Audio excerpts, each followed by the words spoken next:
در جماعت دهات شوراباد ناحیه به نام شمس‌دین شاهین اولای نظرف و قطعه زمین نزد یهودیگی را ثمرناک استفاده می‌نمایند. این قطعه زمین 12 سوتیخ را تشکیل داده در آن در قطعه‌های معین محصولات‌های گوناگون کشاورزی کش کرده شدند. آخرهای ماه ایول اهل اویلا حاصل کارتوشکا را جمع‌آوری می‌نمایند. در همین کوهستان همین تریتوری شوراباد ما بودیم دو بار پر را به درجه اولیش کردن ممکن است. خب تر ممکن است.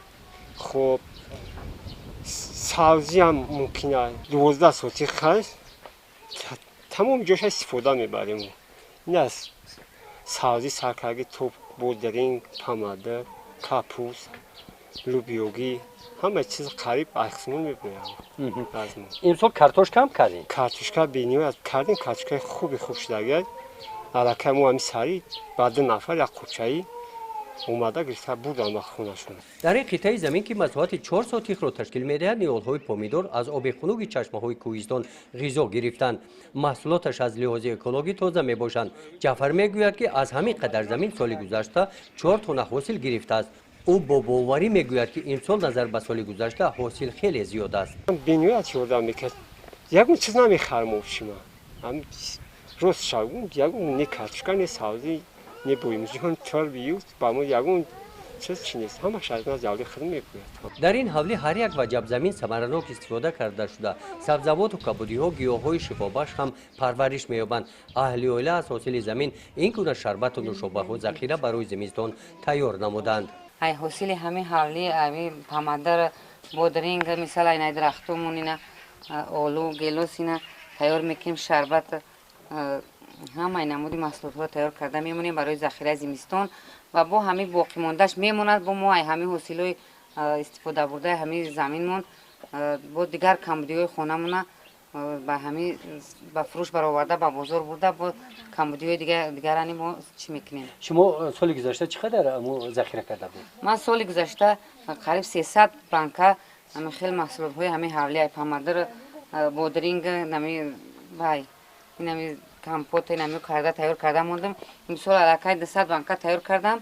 خیلی با این پامادر ما نو سرخشیده ایستاده است. باقی موندهش بودرینگ هم نو اینا حاصل خوب داده ایستادن. بود تیار کرده میمونیم وزن. رهبریت جماعت دهات شوراباد در سمت استفاده ثمرناک زمین و ذخیره غذا بین ساکنان کارهای ترغیباتی برده تجربه چنین اویلاها را ترغیب می‌نمایند.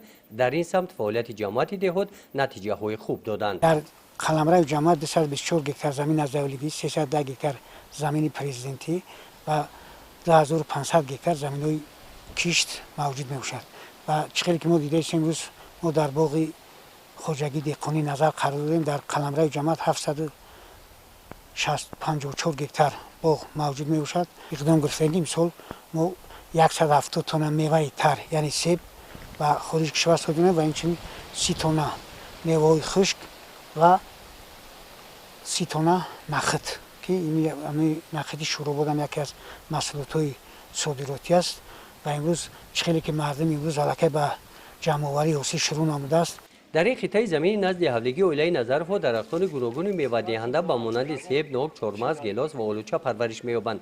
این درخت نوع پیشپزک ناک میباشد. پخته رسیده است. انا این نوع درخت ناک باشد رنگ میوهش سرخ بوده ماه سپتامبر پخته میرسد.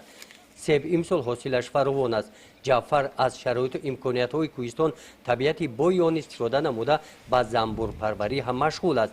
از 13 اویلای زنبوری اصل در این موسم مراتب دوم حاصل میگیرد. گزارش خوجا نظریف خدای نظر ظهوروف از ناحیه به نام شمس‌دین شاهین برای برنامه اطلاعاتی نوید.